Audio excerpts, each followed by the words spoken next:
चला इतना बच्चा को मिठाई के खिला सकता है? छोड़ दो, ये मतलब पटिया के तुम लोग झाड़ पे चढ़ाना चाह रहा है। हम एक बार चला बजट भी लिए कि कितना खर्चा होगा, तो बजट सुनने के बाद हम गाड़ी स्टार्ट करके घर चल गए। चला लगभग 8 से 9 हजार बच्चे पढ़ रहे हैं। अब ओकरा खाना खिलाना, ये तो समझो 5 गांव को खाना खिलाने के बराबर है। नहीं नहीं, हम अपना कदम पीछे हटा रहे हैं। इधर इधर। अच्छा वो, हम हम अपनी शादी में सबको एक के बार भोज देंगे। इचला एगो टाइप है Q/T। Type number 4, page number निकाल लो। न्यूमेरिकल क्वेश्चन वाला पार्ट में टाइप नंबर 4 निकालो। क्वेश्चन वाला पार्ट में टाइप नंबर 4 निकालो, किताब को चिपका लो या बाइंडिंग करवा लो। निकाले?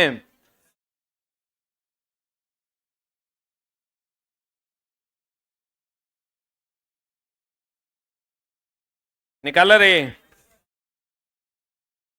किताब टाइप नंबर 4 निकाले?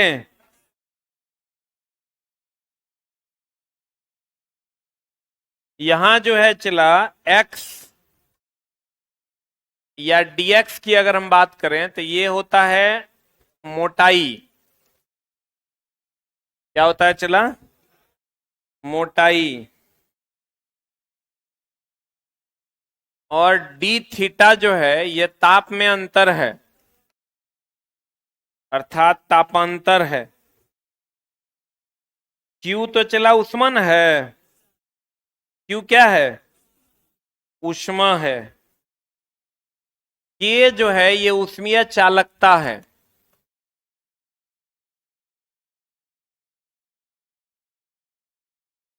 ये क्या है चला?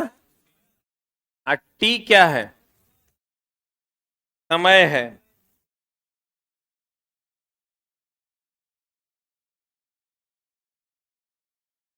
क्यू जो है ये दी गई ऊष्मा है।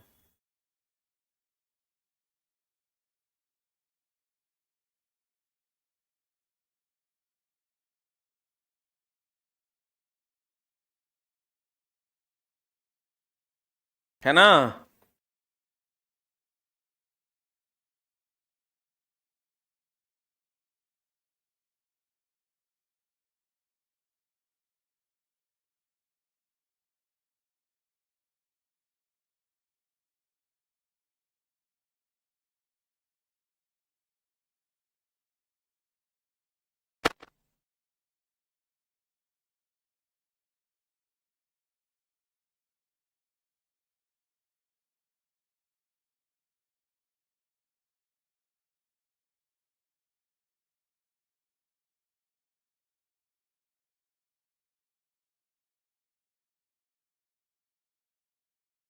हो गया? क्यू क्या है? दी गई ऊष्मा। के क्या है चला? ऊष्मीय चालकता। टी क्या है? समय। और डी थीटा क्या है? तापांतर। डी थीटा क्या है? तापांतर। अब चला कह रहा है क्यू दी गई ऊष्मा है, डी एक्स मोटाई है। 24 सेंटीमीटर मोटा है। अब सब कुछ दिया हुआ रहता है क्वेश्चन में, खाली put and get the result. 24 centimetre मोटा है। कितना सेंटीमीटर मोटा है?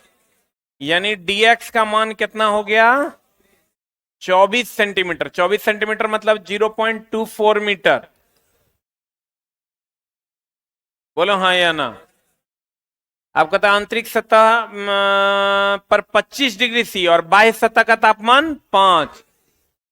कोई ईट है चला, एक आंतरिक सतह का ताप है 25 और बाह्य सतह का ताप है 5, तो दोनों के बीच जो तापांतर होगा वो कितना का होगा? 20 डिग्री सी। दीवार के प्रति वर्ग मीटर, प्रति वर्ग मीटर ए हो गया क्षेत्रफल। ए क्षेत्रफल हो गया तो 1 मीटर स्क्वायर ना हो गया। प्रति वर्ग मीटर मतलब कितना? एक 1 मीटर स्क्वायर के माध्यम से ऊष्मा की कमी की दर क्या होगी? ऊष्मा की दर, ऊष्मा हो गया Q, और ऊष्मा की दर कहेगा मतलब Q/T।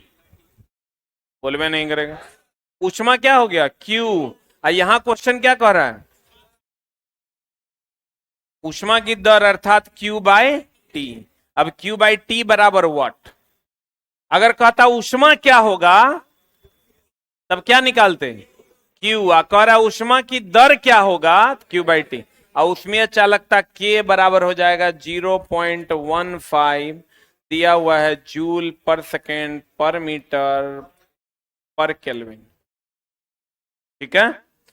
अब चला क्या करना है कि सब का वैल्यू ले जाके यहां पुट कर दीजिए, आंसर आ जाएगा। क्या निकालना है? Q/T निकालना है ना। तो इसका वैल्यू जो है यहां से लीजिए और पुट कीजिए 0.15 इंटू ए का मान 1 है, और डी थीटा कितना है? 20, और डी एक्स कितना है? 0.24। बोलो रे, 24 सेंटीमीटर को मीटर में बदलेंगे 0.24 नहीं होगा? अब Q/T का वैल्यू निकाल देंगे, आंसर बोलो। अब इसी तरीके से सारा सवाल है जिसमें आपको सब कुछ दिया हुआ रहेगा। क्वेश्चन नंबर 2 क्या मांग रहा है? ऊष्मा प्रवाह की दर, तो ये भी तो Q/T ना मांग रहा है हो। इतना मीटर स्क्वायर, तो ये क्षेत्रफल हो गया। ये हो गया के। अनुप्रस्थ काट का क्षेत्रफल इतना है, लंबाई है 20 सेंटीमीटर, यानी ये क्या हो गया? dx 20 सेंटीमीटर मतलब 0.20 मीटर। यदि छड़ दोनों सिरों पर इतना डिग्री सी तापमान का अंतर है तो थीटा हो गया डी थीटा। अब डी थीटा हो गया तो हमको Q/T निकालना है, तो Q/T इज इक्वल टू होता है के ए डी थीटा बटा डी एक्स। सबका वैल्यू रख देंगे, आंसर आ जाएगा। बोलो। यहां पर चला ये ऑब्लिक नहीं होगा,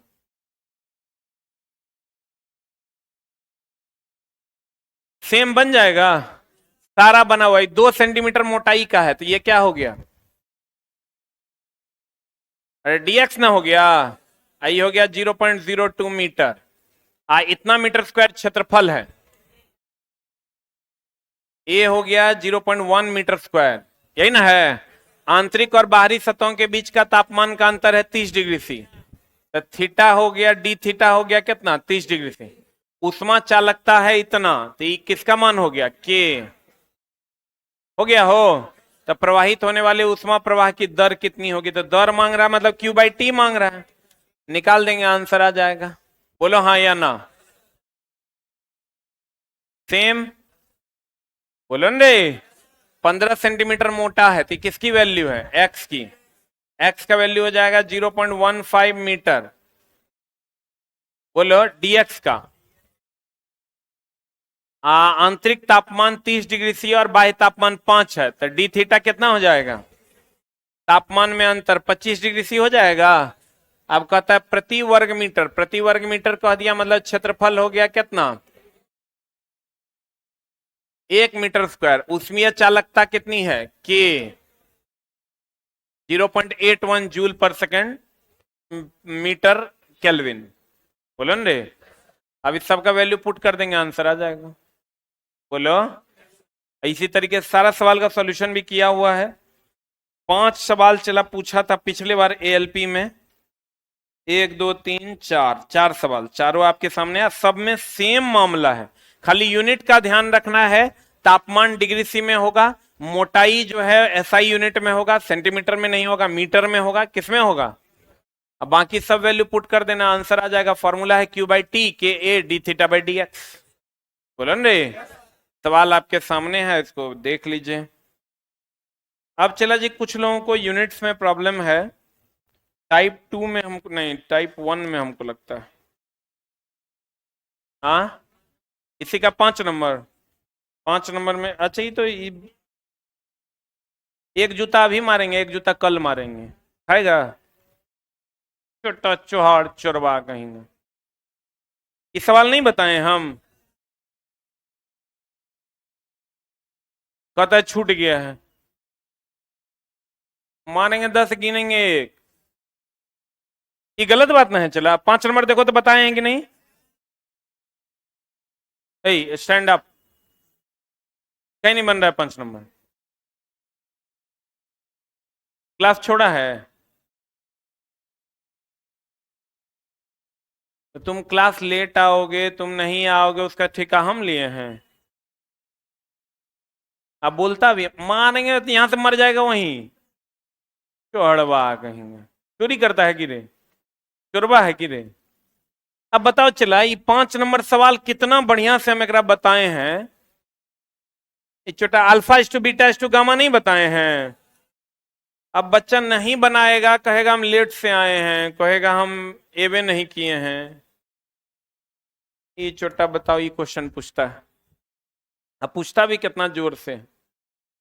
ई क्षेत्रीय प्रसार गुणांक यानी बीटा का मान 5x पर केल्विन दिया हुआ है। आयतन प्रसार गुणांक यानी क्या मांग रहा है? गामा। ये नहीं बताए अल्फा इस टू बीटा इस टू गामा बराबर 1:2:3। इसका सवाल भी हम बनवाए हैं।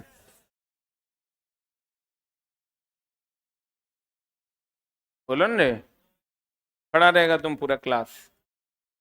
ये बताए हैं बीटा बटा गामा बराबर कितना बटा कितना? 2/3। हमको निकालना है गामा। गामा बराबर हो जाएगा 3 बीटा बटा 2। 3 गुना बीटा का मान हो जाएगा 5x बटा कितना? 2। सॉल्व कर देंगे। यही क्वेश्चन बताए हैं, वो छोड़ दो, यही क्वेश्चन है तो हम बताए हैं। नहीं बताए 7.5 वाला, 7.5x पर केल्विन। चुट्टा कहेंगे। और बोलो, जे बोलता बोलेगा पूछेगा वही जरा क्वेश्चन जो क्लास किया है।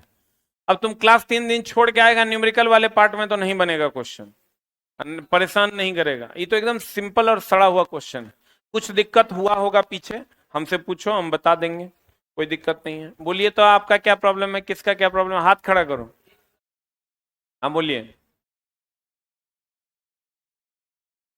H बराबर MS, कोई बात नहीं, उसको पढ़ा देंगे। एक फॉर्मूला और होता है, चला जी लिखिए, देखिए ध्यान से समझिएगा। एक होता है चला विशिष्ट उष्माधारिता, एक होता है उष्माधारिता, एक होता है गुप्त उष्मा, ठीक ना? तो ध्यान दीजिएगा, हमने आपको पढ़ाया था विशिष्ट उष्माधारिता, पढ़ाए थे। इसका फॉर्मूला होता है H बराबर MS थीटा। क्या फॉर्मूला होता है? H बराबर, यहां S क्या है? हाँ, Q बराबर MS थीटा। Q बराबर क्या होता है? MS थीटा, जहां S क्या है चला? विशिष्ट उष्माधारिता है ना? एक होता है चला ऊष्माधारिता।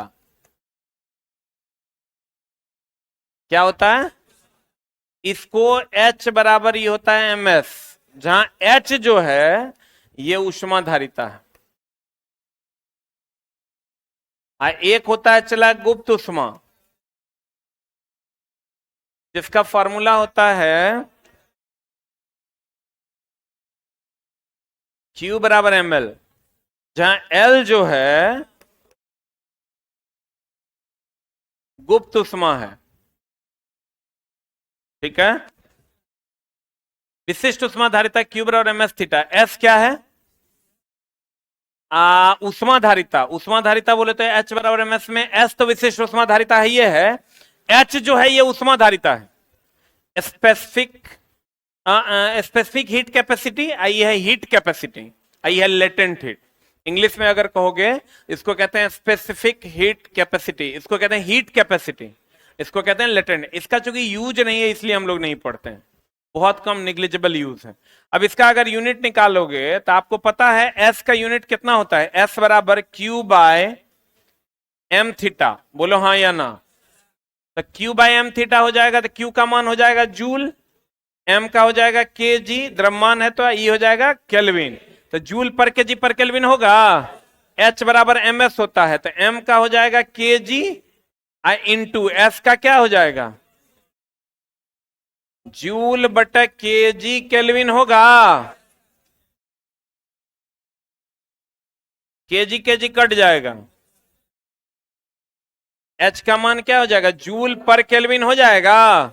तो विशिष्ट उष्माधारिता का यूनिट होता है जूल पर केल्विन, विशिष्ट उष्माधारिता का यूनिट होता है joule per kg per kelvin. और गुप्त उष्मा की अगर हम बात करें तो L बराबर Q बाई एम होता है, और Q का जूल होता है और M का केजी होता है, इसका होता है जूल पर केजी।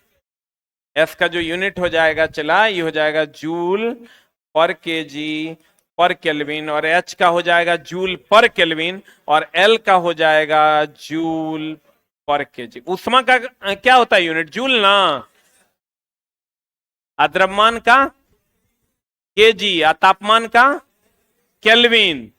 तापमान का सही मात्रा क्या, केल्विन ना। तो जल्दी से इसको लिख लो।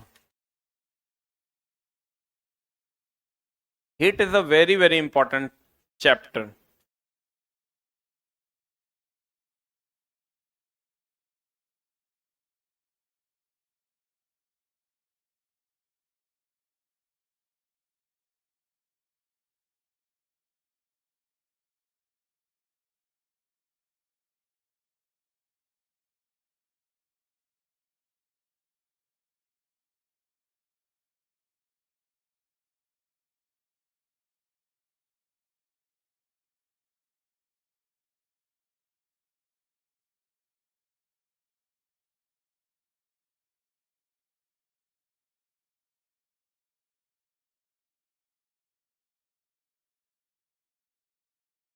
हो गया,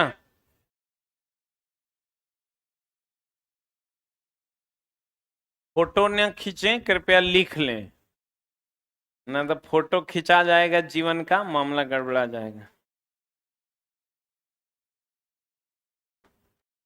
तो तैयो खींच रहा है रे चूजा, कैमरा देख लिए किसी का समझ लो।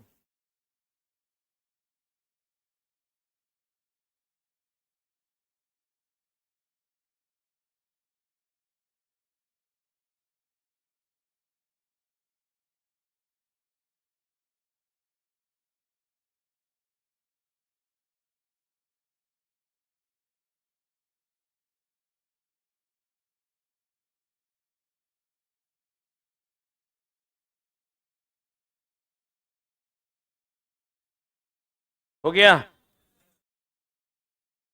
तीनों का यूनिट चला पूछता है, इसलिए इसको लिख लीजिए।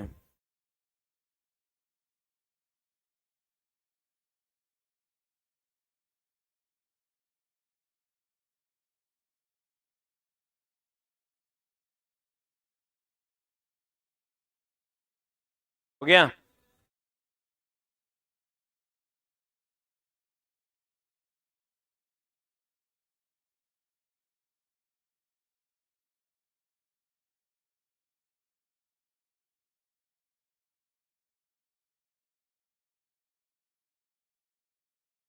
हो गया।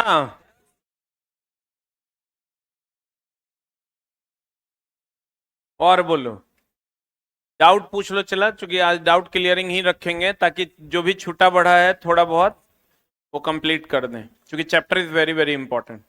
बोलो, इधर से और किसी का है, बोलो। हाँ हाँ, वेरी गुड, हो गया। अब देखो चला, ऊष्मीय परिवर्तन होता है कुछ, क्या होता है, ऊष्मीय परिवर्तन। एक होता है पहला समतापीय परिवर्तन, नामे है चला समतापीय, मतलब जिसका ताप नियत रहे, समतापीय मतलब। दूसरा सम आयतनिक परिवर्तन,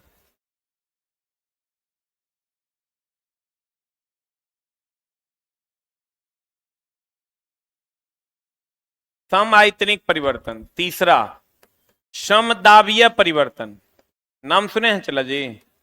सम का मतलब होता है बराबर, और समदाबीय मतलब दाब बराबर हो मतलब बदले कि ना बदले, न बदले, न बदले अर्थात नियत रहे, नियत रहे मतलब अचर रहे, अचर रहे मतलब कांस्टेंट रहे। बोले ना, इसमें आइएगा ताप नियत रहेगा, इसमें आइएगा आयतन नियत रहेगा, इसमें आइएगा दाब नियत रहेगा, सही है ना। तो ये सब लेकिन पूछता नहीं है, क्योंकि वर्ड से ही क्लियर है कि क्या नियत रहेगा। सम का मतलब बराबर, और तापीय मतलब ताप नियत रहेगा। सम आयतनिक मतलब आयतन नियत रहेगा। सम दाबीय मतलब दाब नियत रहेगा। आज चौथा है रुद्धोष्म परिवर्तन।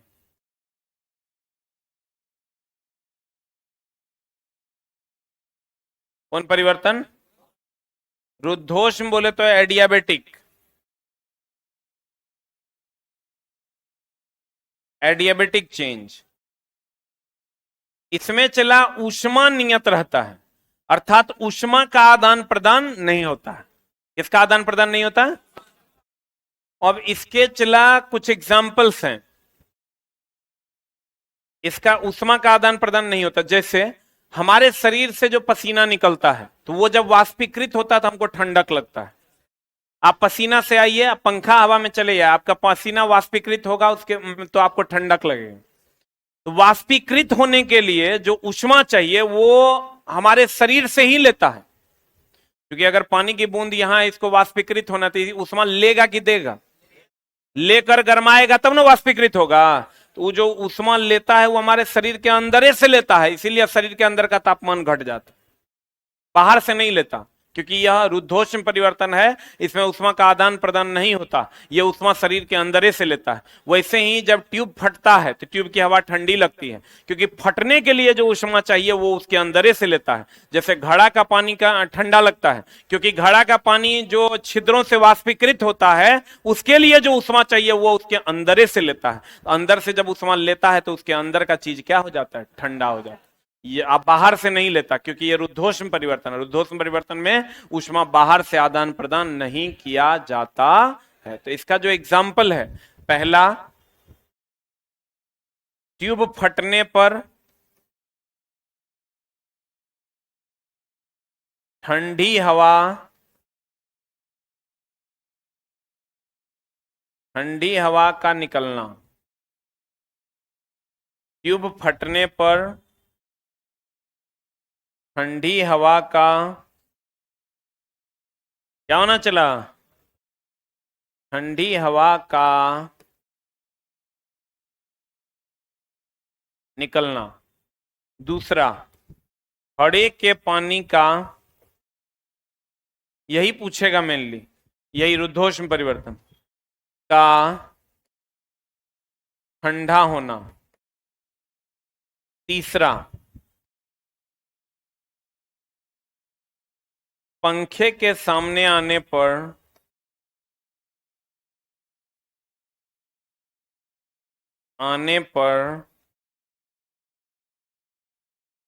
पसीना वाष्पीकृत होता है,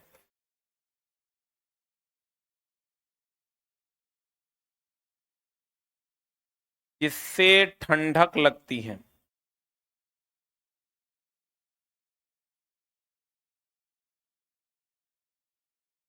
इस सब रुद्धोष्म परिवर्तन। ऊपर वाला लिख लिए हैं? लिखिए। बंदे रे बंदे।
हो गया? हाँ, ऊपर कर दें।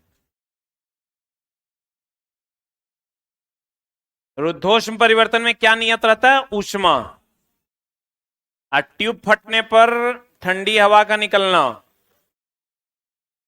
घड़े के पानी का ठंडा होना, पंखे के सामने आने पर पसीना वाष्पीकृत होता है जिससे हमें ठंडक लगती है। कौन परिवर्तन है? रुद्धोष्म परिवर्तन। रुद्धोष्म बोले तो एडियाबेटिक चेंज।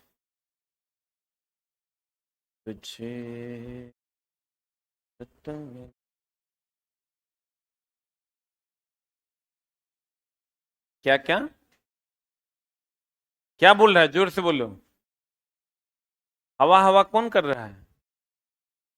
बोलिए जोर से। ये मऊगा वाला काम काहे करता है रे? हाँ, हवा हवा 2 बार लिखा लो, तो एक बार तुम लिख लो।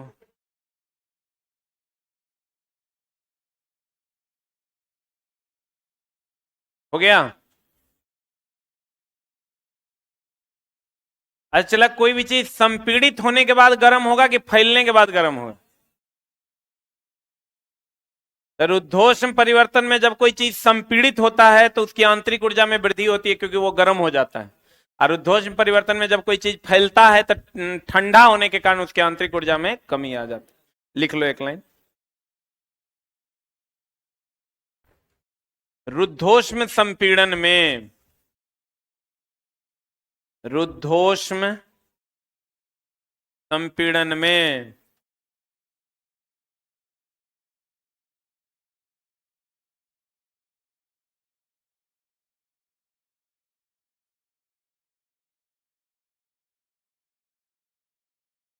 ऊर्जा में, आंतरिक ऊर्जा में क्या होगा? वृद्धि की कमी। अरे कोई चीज संपीड़ित कीजिएगा तो उसमें बढ़ेगा कि घटेगा? संपीड़ित करना मतलब समझते हैं?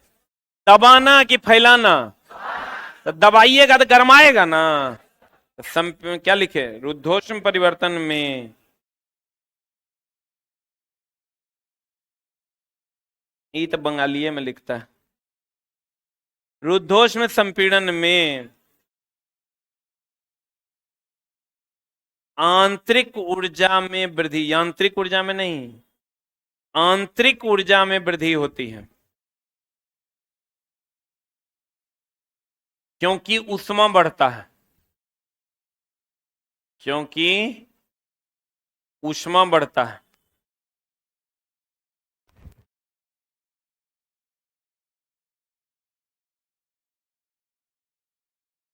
लिखे? रुद्धोष्म प्रसार में, रुद्धोष्म प्रसार में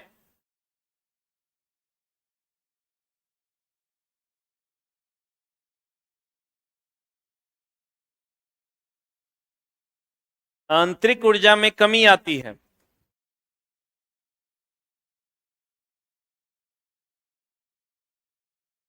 आंतरिक ऊर्जा में कमी आती है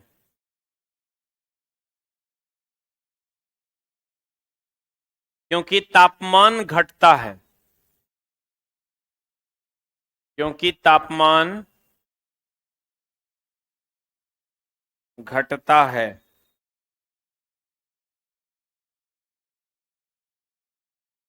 क्योंकि तापमान क्या होता है? घटता है। एक बात बताइए चला जी, कोई चीज अगर आप गर्म करते हैं, थोड़ा सा सोचना होगा, अगर गर्म करने पर, क्या करने पर चला? बताओ, रासायनिक अभिक्रिया तेज होगा कि धीमा होगा? जैसे चीनी पानी को मिला देना है तो वो तेज होगा कि धीमा होगा? और उसके अणुओं की गति बढ़ेगी कि घटेगी? ठंडा पानी नॉर्मल रहेगा, गर्म करोगे देखो एकदम अणुओं की गति खोलने लगेगी, इधर उधर भागने लगे। तो रासायनिक अभिक्रिया, रासायनिक अभिक्रिया की दर में वृद्धि होगा। रासायनिक अभिक्रिया की दर में क्या होगा? वृद्धि होगा। और अणुओं की गति बढ़ेगी कि घटेगी? अणुओं की गति बढ़ेगी। रासायनिक अभिक्रिया की दर में वृद्धि होगा और अणुओं की गति क्या होगी, बढ़ेगी। बढ़ेगी कि घटेगी, समझ में आ रहा है कि बोरा में जा रहा है। गर्म करोगे तो अभिक्रिया की दर बढ़ेगी, चीनी पानी जल्दी जल्दी घुलेगा मिलेगा कि लेट से घुलेगा मिलेगा। अणु भी तेजी से गमन करेगा। कभी गर्म करके देखना, ठंडा पानी के अणु अस्थिर रहते हैं जबकि गर्म पानी के अणु इधर उधर तेजी से भटकते हैं।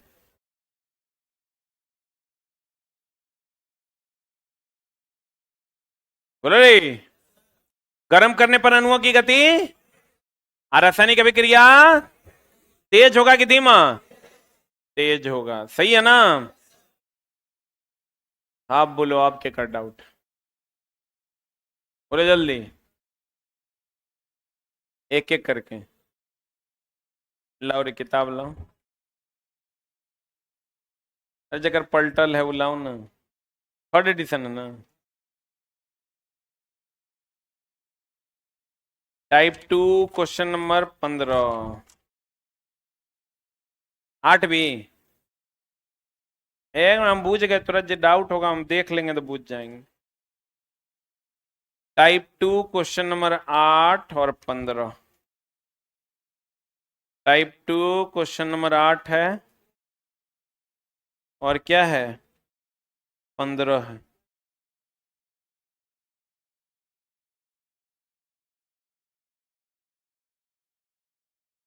दो दशमलव निकाल लिया आप लोग, 323 नंबर पेज निकाल लिया, निकाले हो? 8 नंबर पे आते हैं, 8 ना। 2.5 किलोग्राम द्रव्यमान वाले एक स्टील के बर्तन की उष्माधारिता ज्ञात कीजिए। यदि उसके तापमान को 10 डिग्री से वृद्धि स्टील की विशेष उष्माधारिता इतनी है तो एम इतना है, एस इतना है, तो एच बराबर एम एस लगा दिए। What is the problem? उससे मतलब नहीं है, हम बोले थे तापमान का अंतर डिग्री सी में रहेगा, बाकी सब केल्विन में रहेगा, कोई दिक्कत नहीं है। तापमान का जो अंतर है इस पूरे फॉर्मूले में डिग्री सी में रहेगा, बाकी सब केल्विन में रहेगा, कोई दिक्कत नहीं। फॉर्मूले चला उसी में प्रूव्ड है। जो फॉर्मूला हम लोग लिखते हैं ना, Q बराबर एम एस थीटा, इसमें थीटा हमेशा किसमें लेना है, इसके हिसाब से इसको लेना है। देखो ये समझना, ये फिक्स है डिग्री सी में, इसके हिसाब से इसको लो। क्योंकि देखो क्वेश्चन में ये 2.5 किलोग्राम दे दिया है, इसका मतलब ये एसआई में है तो इसका एसआई वाला वैल्यू लो। एसआई वाला वैल्यू दिया हुआ भी है क्वेश्चन में। बोलो, और किसका था? 15। 15 में क्या हो गया? लेड की विशिष्ट उष्माधारिता इतनी है, विशिष्ट उष्माधारिता मतलब हो गया एस। तो लेड के 250 ग्राम, 250 ग्राम मतलब एम का मान हो गया 250 ग्राम, जिसको केजी में बदल लेंगे। एक टुकड़े में 5 किलो जूल उष्मा देता है, तो क्यू का मान 5 किलो जूल है, जूल में बदलेंगे 5 गुना 10⁻³ है, 10 डिग्री सी बढ़ाता है, यानी थीटा का मान 10 डिग्री सी है, तो इसकी उष्माधारिता का मान क्या होगा? H बराबर एम एस लगाते हैं, तो व्हाट इज द समस्या? देखो क्वेश्चन नंबर है टाइप 2 न हो,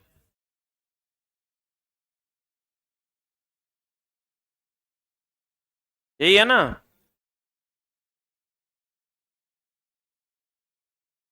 लेड की विशिष्ट उष्माधारिता है ये, यानी S is equal to 125 joule per kg per kelvin. बहुत बढ़िया बात। लेड को इतना ग्राम के एक टुकड़े में, यानी M का मान है 250 ग्राम, यानी 0.250 केजी। बोलो चला, इतना किलो जूल उष्मा, यानी Q का मान दे दिया है 5 किलो जूल। किलो जूल बोले तो 5 गुना 1000 ना, जूल। बोले रे, अब कह रहा है दिए जाने पर उसका तापमान इतना डिग्री से बढ़ता है, तो थीटा का मान कितना है? तो कह रहा है इसकी उष्माधारिता, यानी H न मांग रहा है। H बराबर फॉर्मूला होता है एम एस, एम भी दिया हुआ है, एस भी दिया हुआ है, तो इसको भी गुना करके आप आंसर निकाल सकते हैं। निकालिए, नहीं आ रहा है कि जूल पर केल्विन में होगा। देखिए कितना आ रहा है, H बराबर m का मान है कितना 0.250 इंटू एस का मान है 125। गुना करो, चला कितना आता है, गुना करके देखो कितना आता है। इसमें गलती है क्या, Q बराबर एम एस थीटा।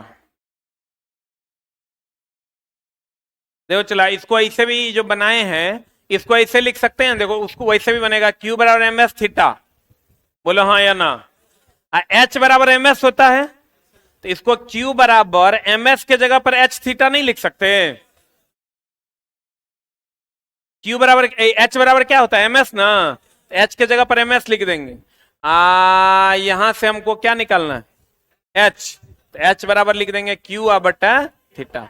Q का मान दिया हुआ है, थीटा का मान भी दिया हुआ है, भाग दे देंगे, आंसर आ जाएगा, आसानी से आंसर आ जाएगा। 1 0 1 0 कट जाएगा, 500 जूल पर केल्विन आंसर आएगा। इतने आंसर, या तो ऐसे बनाइए, इसको गुना कीजिए ना कितना आता है, ये कितना आ रहा है 31। 1 मिनट हम ही कर देते हैं। H बराबर एम एस, H बराबर m का मान है 0.250 इंटू एस का मान कितना है 125 ना, पॉइंट उड़ेगा 1000, 25 पंचे, सही है ना, ये कट जाएगा, कितना हो जाएगा H बराबर 125 बटा 4। अब देखो यहां से लाओगे तो कितना हो जाएगा, 4 तिया 12, 1.4 दूनी 8, तो 31.2 जूल पर केल्विन, यही ना आता है। m का मान हम लिए हैं केजी में, इसका लिए हैं joule per kg per kelvin में, तो ये आ जाएगा जूल पर केल्विन में इतना। यहां भी आ रहा है, चला यहां हम क्या निकाले हैं, किधर गया, जूल पर डिग्री सी हो जाता है। देखो यहां अगर इसका मान तुम रखोगे, किधर गया, जूल में कितना है 5 गुना 1000, अब बट्टा थीटा का मान किसमें है 10, तो ई जूल में है, ई डिग्री सी में है, ई किसमें है जूल में, ई किसमें है डिग्री सी में। लेकिन इसका जो फाइनल आंसर आएगा, इसका आंसर आएगा जूल पर केल्विन में। क्यों आएगा, क्योंकि हम बोले हैं इसका वैल्यू हमेशा फिक्स है डिग्री सी, लेकिन जो फाइनल रिजल्ट आएगा वो किसमें आएगा केल्विन में। आप कहोगे ऐसा क्यों होता है, ऐसा ये प्रोसेस गलत है, इस प्रोसेस से हम लोग नहीं निकालेंगे। इसलिए नहीं निकालेंगे कि जब टेम्परेचर दिया हुआ रहेगा, ऊष्मा दिया हुआ रहेगा, तो आपको H बराबर एम एस का ये रिलेशन वैलिड है, ये अप्रॉक्स वैल्यू देता है, इसलिए इसका उपयोग नहीं करेंगे हम लोग, इसी का उपयोग करेंगे। इसका उपयोग करेंगे तो हमेशा ध्यान रखना है, आपको ही बनाते समय ध्यान में रखना है कि थीटा जो है ना वो हमेशा किसमें रहेगा डिग्री से, हमेशा, it's always in degree C. अब बाकी जिस यूनिट में आपको ले जाना है उस यूनिट में ले जाइए, सबको एसआई में ले जाना है एसआई में ले जाइए, लेकिन थीटा को किस में ले जाना है डिग्री सी में। क्यू बराबर एम एस थीटा में भी थीटा डिग्री सी में रहेगा, जहां जहां थीटा आएगा किस में रहेगा डिग्री सी में। अब जो रिजल्ट निकल कर आएगा वो डिपेंड करेगा किस पर, थीटा पर नहीं, एम और एस पर। किस पर डिपेंड करेगा, एम और एस पर। बनाया हुआ है, बाकी का सॉल्यूशन चेक कर लीजिएगा। अगले दिन हम लोग अगला चैप्टर स्टार्ट करेंगे। Thank you very much. वो फिर अलग मामला है, चला उसका आप समझ नहीं, जो फॉर्मूला है ना इसमें न्यूटन्स लॉ ऑफ कूलिंग में, उसमें थीटा हमेशा डिग्री सी में लेंगे, टाइम उसमें मिनट में लेंगे, जबकि ऐसा यूनिट सेकेंड है। वो फॉर्मूले मान्य है डिग्री सी के लिए।